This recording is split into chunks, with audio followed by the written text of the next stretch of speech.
Hi friends, నేను మీ SV Narayana.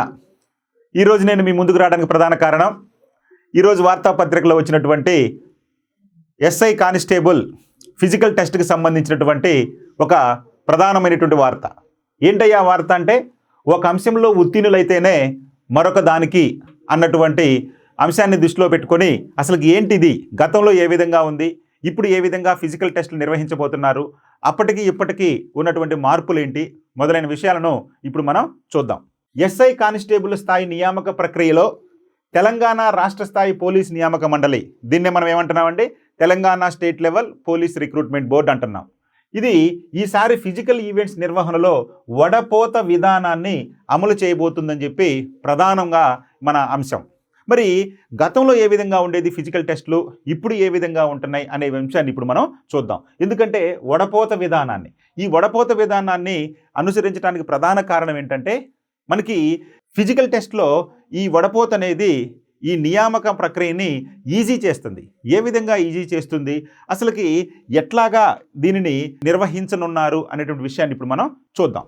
చూడండి, గతంలోలా physical events అన్నింటిలో పాల్గొనే అవకాశం ఇచ్చేందుకు బదులు ఈసారి వడపోతను అనుసరించబోతుంది. గతంలో ఏముండేదండి, మీకున్నటువంటి పురుషులకి ఉన్నటువంటి 5 ఈవెంట్స్లో 3 ఈవెంట్స్ క్వాలిఫై అయితే వాళ్ళని పంపించేవాళ్ళు. అదేవిధంగా స్త్రీలకు వచ్చేసి 3 ఈవెంట్స్లో 2 ఈవెంట్స్ క్వాలిఫై అయితే వాళ్ళని రాత పరీక్షకి అనుమతించేవాళ్ళు. సో ఈ విధమైనటువంటి విధానం గతంలో ఉండేది. కానీ ఇప్పుడు దాన్ని మార్పు చేయడం జరిగింది. ఏంటా మార్పు చూద్దాం. మరి ఈ ఫిజికల్ టెస్ట్ ఎప్పటి నుంచి జరగబోతుందో మనకి తెలుసు. ఎప్పుడండి, ఈ నెల 8వ తారీఖున నుండి ఫిజికల్ టెస్ట్ అనేది నిర్వహించడానికి అన్ని ప్రయత్నాలు జరుగుతూ ఉన్నాయి. మరి ఎన్ని వేదికల్లో నిర్వహిస్తున్నారండి? 12 వేదికలు, అంటే 12 ప్రాంతాలలో మనకు ఈ ఫిజికల్ టెస్ట్ను నిర్వహించనుంది మన Telangana state level police recruitment board. అయితే వీటిలో తొలుత పరుగు పందెం నిర్వహించనున్నారు. ఇప్పుడు పురుషులు 1600 మీటర్లు, మహిళలు 800 మీటర్ల పరుగును నిర్ణీత కాలంలో పూర్తి చేయాల్సి ఉంటుంది. సో ఈ ఫిజికల్ ఈవెంట్స్లో భాగంగా ముందుగా ఎవరైనా సరే ప్రిలిమ్ క్వాలిఫై అయినటువంటి ప్రతి అభ్యర్థులు, ఫిజికల్ టెస్ట్కి అర్హత సాధించినటువంటి ప్రతి అభ్యర్థులు ముందు పురుషులు 1600 మీటర్లు, మహిళలు 800 మీటర్ల పరుగును నిర్ణీత కాలంలో పూర్తి చేయాల్సి ఉంటుంది. First point. ఒకవేళ మీరు ఈ పరుగు పందెంలో గట్టెక్కపోయినట్లయితే, అంటే మీరు క్వాలిఫై గనక కాకపోయినట్లయితే ఇక మీ యొక్క ప్రస్థానం అక్కడతో ముగిసినట్లే. కాబట్టి ఎవరైతే ఈ పరుగు పందెంలో ఉత్తీర్ణులవుతారో లేదా క్వాలిఫై అవుతారో వారు మాత్రమే నెక్స్ట్ ఈవెంట్స్కు అర్హత సాధిస్తారు. ఇక్కడే వాళ్ళని ఫిల్టర్ చేయడం జరుగుతుంది.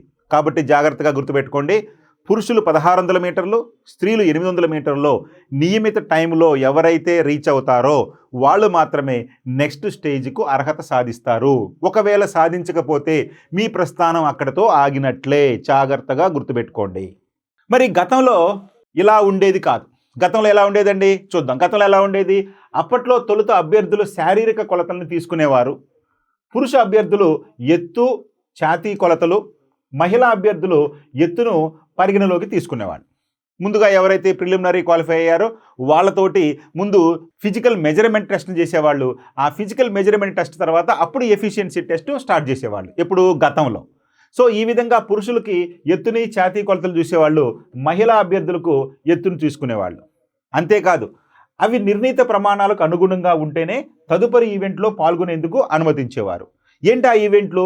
కొలతల్లో అర్హత పొందినటువంటి పురుష అభ్యర్థులు 100 మీటర్ల పరుగు, లాంగ్ జంపు, షార్ట్ పుట్టు, హై జంపు, 800 మీటర్లు, ఇలా 5 ఈవెంట్స్లో పురుష అభ్యర్థులకు ఈ యొక్క ఫిజికల్ టెస్ట్లో నిర్వహించేవాళ్ళు. ఓకేనండి, ఇదంతా గతంలో జరిగేటటువంటిది. మరి ఈ క్రమంలో మొదటి పోటీలో అర్హత సాధించకపోయినా తదుపరి పోటీలకు అనుమతించేవారు. అంటే ఆ 5 ఈవెంట్స్లో ఒక దాంట్లో క్వాలిఫై కాకపోయినా కానీ మరొక దానికి అర్హత అనేది ఇచ్చేవాళ్ళు. చివరకు 5 ఈవెంట్లలో ఏవేని 3 ఈవెంట్లలో ఉత్తీర్ణులైతే సరిపోయేది. ఇది అందరికి మనకు తెలిసిందే కదా. అంటే గతంలో ఈ యొక్క ఫిజికల్ మెజర్మెంట్ టెస్ట్ తర్వాత పురుషులకి 5 ఫిజికల్ ఈవెంట్స్ నిర్వహించేవాళ్ళు.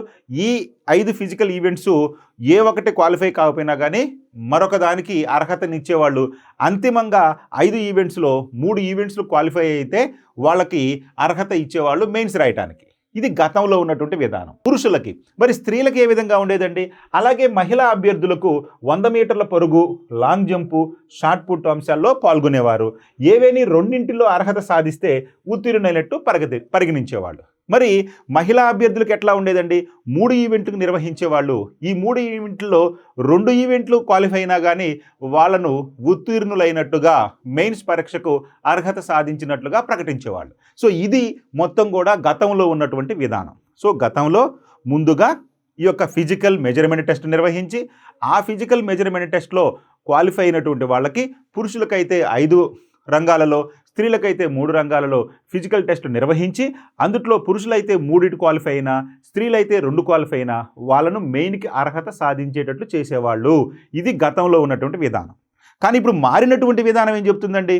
ముందుగా వాళ్ళకి పరుగు పందెం పురుషులకు 1600 మీటర్లు, మహిళలకు 800 మీటర్లు నిర్వహించడం అనేది జరుగుతుంది. అందులో క్వాలిఫై అయితేనే అప్పుడు ఈ యొక్క ఫిజికల్ మెజర్మెంట్ టెస్ట్ అనేది నిర్వహించబడుతుంది. గుర్తుపెట్టుకోండి, చాలా చాలా ఇంపార్టెంట్. మరి ఈసారి మాత్రం అంటే కొత్తగా మార్పు వచ్చినటువంటి దానిలో భాగంగా ఈసారి మాత్రం తొలుత పరుగు పందెంలో ఉత్తీర్ణులైతేనే శారీరక కొలతలకు అనుమతించనున్నారు. అవి కూడా ప్రమాణాలకు అనుగుణంగా ఉంటేనే లాంగ్ జంప్, షార్ట్ పుట్ పోటీలకు అర్హత దక్కుతుంది. అనంతరం ఈ 2 ఈవెంట్లను విజయవంతంగా పూర్తి చేయగలిగితేనే తదుపరి రాత పరీక్షకు అనుమతినివ్వనున్నారు. చాలా చూడండి, ఇక్కడ విద్యార్థులకు క్లారిఫై ఉంటుంది, అదేవిధంగా ఎన్నిక చేసేటటువంటి సిబ్బందికి ఒక క్లారిటీ క్లియర్గా ఉంటుంది. సో కాబట్టి ఎన్నిక అనేది సాఫీగా జరగడానికి అవకాశం ఉంటుంది. ఎందుకు ఎక్కడికక్కడ మనకి ఫిల్టర్ చేస్తున్నారు కాబట్టి ఫస్ట్ పరుగు పందెం నిర్వహిస్తున్నారు. ఆ పరుగులో అనర్హత లేదా ఆ పరుగులో క్వాలిఫై కానటువంటి వారికి ఇక్కడ తదుపరి ఫిజికల్ మెజర్మెంట్ అనేది ఉండదు కాబట్టి అక్కడ కొంతమంది ఫిల్టర్ అయిపోతారు. ఇక ఫిజికల్ మెజర్మెంట్కి వచ్చేసరికి ఫిజికల్ మెజర్మెంట్లో మరికొంతమంది ఫిల్టర్ అయిపోతారు. చివరికి ఈ యొక్క లాంగ్ జంపు అదేవిధంగా షార్ట్ పుట్ దగ్గరకు వచ్చేసరికి ఎవరైతే ఈ రెండిట్లో కూడా క్వాలిఫై అవుతారో వాళ్ళని ఫైనల్ ఎగ్జామ్కి క్వాలిఫై చేయడం జరుగుతుంది.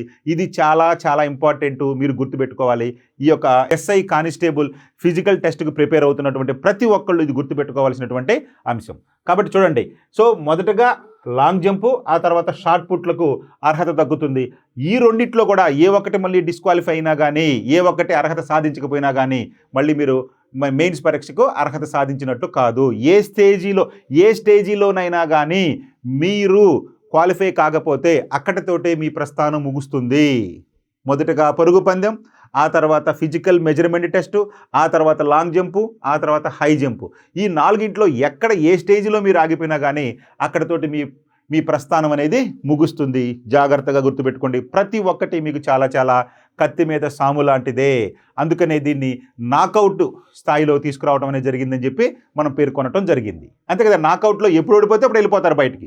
ఇక్కడ కూడా అంతే, మీరు ఎక్కడ క్వాలిఫై కాకపోతే ఏ స్టేజ్లో అక్కడి నుంచి మీరు విరమించుకోవాల్సి వస్తుంది మీ ప్రయత్నాలను. సో కాబట్టి ఈసారి అభ్యర్థులు పై మార్పులను గమనించి పొరుగు పోటీలపై ప్రత్యేక దృష్టి సారించాల్సిన అవసరం ఉందని చెప్పి మీరు గమనించండి. ఓకే, మీరందరూ మారినటువంటి ఈ ఫిజికల్ టెస్ట్కి సంబంధించిన వివరాలను తెలుసుకుంటారని, ఈ ఫిజికల్ టెస్ట్లో విజయం సాధిస్తారని మన అప్టేక్ జాబ్స్ ఆశిస్తూ ఉంది. అంతేకాదు ఇలాంటి ఆసక్తికరమైనటువంటి వీడియోసు మీకు కావాలంటే ప్రతిరోజు చూడండి మన అప్టేక్ జాబ్స్ యూట్యూబ్ ఛానల్. అక్కడ మీకు కరెంట్ అఫైర్స్తో పాటు అనేక రకాలైనటువంటి సబ్జెక్టుకి సంబంధించినటువంటి ఫ్రీ వీడియోస్ను కూడా మీరు చూడొచ్చు. మీకు కనుక నచ్చితే, ఈ వీడియోలు కనుక మీకు నచ్చితే మన ప్లేస్టోర్లో నుంచి మన అప్టేక్ జాబ్స్ యాప్ని డౌన్లోడ్ చేసుకోండి. అక్కడ మీకు మరిన్ని సబ్జెక్టులు అంటే పూర్తి సిలబస్ తోటి, లేటెస్ట్ సిలబస్ తోటి పూర్తిగా ఈ యొక్క వీడియో క్లాసులను తయారు చేసి మీకు అందించడం అనేది జరుగుతుంది. అతి తక్కువ రేటుకు ప్రొఫెషనల్గా మీకు test with explanations, content material, వీడియోలు అన్నీ కూడా ఒక సిస్టమేటిక్ పద్ధతిలో క్రమ పద్ధతిగా మీకు అందించడం అనేది జరుగుతుంది. అది తీసుకోండి. ఇది మీకు రాబోయేటటువంటి ఈ యొక్క గ్రూప్ 2 ఎగ్జామ్స్కి కానీ, గ్రూప్ 1 మెయిన్స్ ఎగ్జామ్స్కి కానీ, లేదా గ్రూప్ 4 కానీ అన్ని ఎగ్జామ్స్కి మన ఒకే ఒక డెస్టినేషన్ మన అప్టేక్ జాబ్స్. కాబట్టి మీరు మన అప్టేక్ జాబ్స్ని సబ్స్క్రైబ్ చేసుకోండి, అదేవిధంగా పర్చేజ్ చేసుకోండి. మీ విజయానికి మా సహకారాన్ని కూడా తీసుకొని మీరు మీ కలలను నిజం చేసుకుంటారని ఆశిస్తూ మీ ఎస్వి నారాయణ. Thank you.